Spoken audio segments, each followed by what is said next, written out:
Bonjour, Don J de maxicoach.com. Alors, je vais vous parler aujourd'hui d'un sujet qu'on a tous connu, je veux dire le trac. Ses différents aspects les plus courants. Mais ne lâchez pas le fil, car après je vais vous donner quelques trucs très efficaces. Au fait, avant d'aller un peu plus loin, avant d'aller même plus loin, si vous n'êtes pas abonné à la chaîne, eh bien il vous suffit de cliquer juste ici. Merci. Alors, le trac, c'est d'abord l'angoisse. Tout le monde a connu ces effets, ce truc qui se localise tour à tour dans la gorge, qui vous la noue, au niveau de l'estomac, qui vous le tord, ou vers le cœur, qui s'accompagne par des palpitations, des bouffées de chaleur. Enfin, comme une espèce de malaise indéfinissable. D'ailleurs, juste le fait d'en parler, j'en ressens un peu les effets, ces sensations. Mais je vous rassure, ça va aller. Alors, il y a plusieurs sortes de trac. Comme je vous disais, on va faire un tour rapide, un tour d'horizon rapide pour évoquer les plus communs. Alors, il y a celui des examens scolaires, permis de conduire, même celui des examens médicaux, avec ce qu'on appelle le syndrome de la blouse blanche. Mais en ce qui concerne les deux premiers, quand on arrive sur les lieux d'examen, en plus des syndromes physiques que je viens d'évoquer, on a la sensation de ne plus rien savoir. Ce qui a tendance quelque peu à nous liquéfier, je dois le reconnaître. Oui, je sais, cette évocation est très désagréable, me rappelle de mauvais souvenirs, mais ne partez pas, car je vous rappelle que je vais vous donner quelques trucs et astuces un peu plus tard. Alors, un autre trac, le plus célèbre à mon avis, c'est celui des artistes, bien évidemment. D'ailleurs, ça me rappelle une petite anecdote assez célèbre.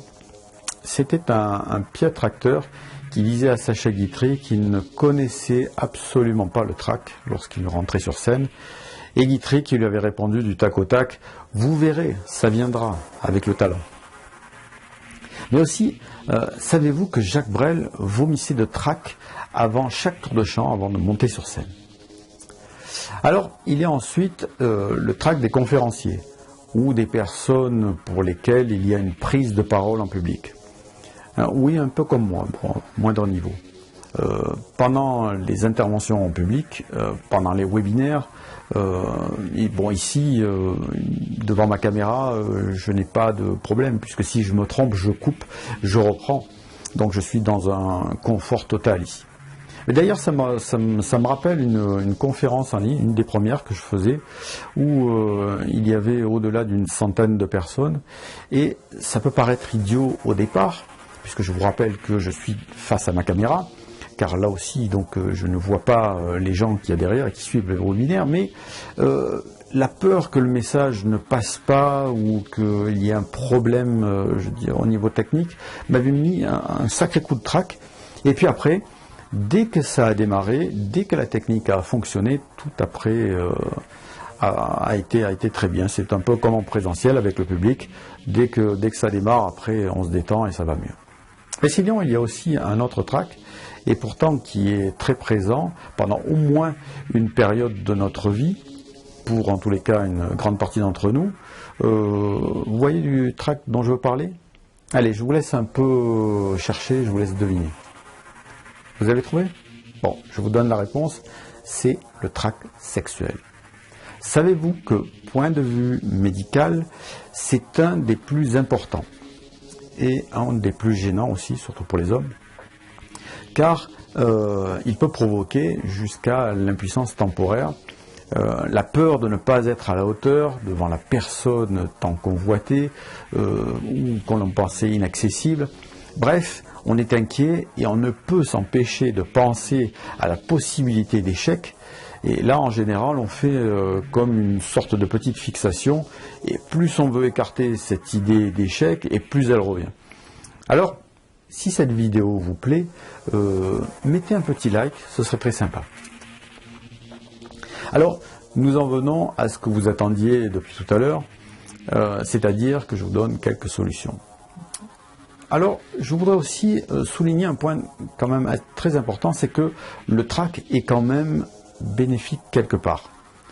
Je dis ça parce que avec cette pointe d'adrénaline, on aura tendance à se transcender.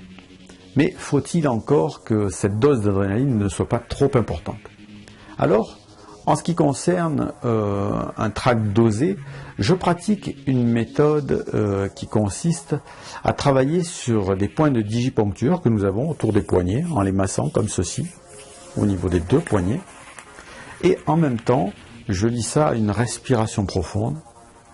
Et juste avant de faire une entrée ou de m'adresser au public, ou avant un examen, avant une épreuve, je fais le vide en moi pour me ressourcer. Et puis après, ça fonctionne.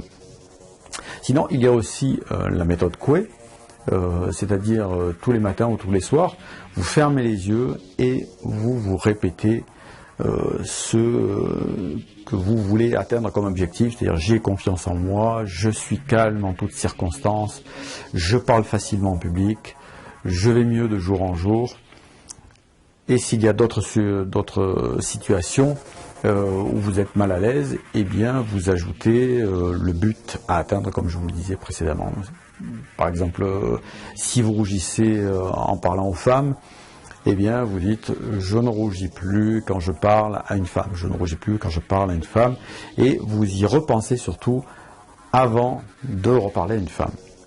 Autre solution, la suggestion par la vue. La phrase dont je vous ai parlé juste avant, au lieu de vous la dire, de vous la répéter, eh bien vous l'écrivez en gros et vous la mettez sur le mur en face de votre lit. Donc écrit assez gros pour que vous puissiez la lire, et vous la lisez tous les soirs, plusieurs fois, jusqu'à vous endormir. Alors il y a aussi la suggestion graphique. Alors, c'est un peu comme lorsque vous faisiez les révisions quand vous étiez à l'école. Vous prenez du papier et un crayon et vous écrivez plusieurs fois vos suggestions. C'est-à-dire la phrase ou vos phrases en écrivant bien distinctement, en formant bien les lettres et en prononçant à haute voix ce que vous écrivez. Cette autosuggestion a l'avantage de pénétrer votre subconscient par 3 canaux différents. La vue, l'ouïe et ce que je pourrais appeler le mouvement, c'est-à-dire le fait d'écrire, hop, ça passe. Je pense que vous en avez déjà aussi entendu parler. Alors, pour terminer, je voudrais dire aussi qu'il ne faut pas confondre trac et timidité. Je ferai certainement une vidéo sur ce sujet. Mais en attendant, si vous êtes timide, vous pouvez tester aussi ces méthodes, ça peut déjà commencer à vous aider. Et surtout, comme pour l'ensemble d'entre vous, je vous conseille de vous abonner à la chaîne MaxiCoach TV, maxicoach.com TV, et de mettre un petit like sous cette vidéo si elle vous a plu et si ce n'est pas déjà fait. Alors, je vous dis à bientôt. Bye bye.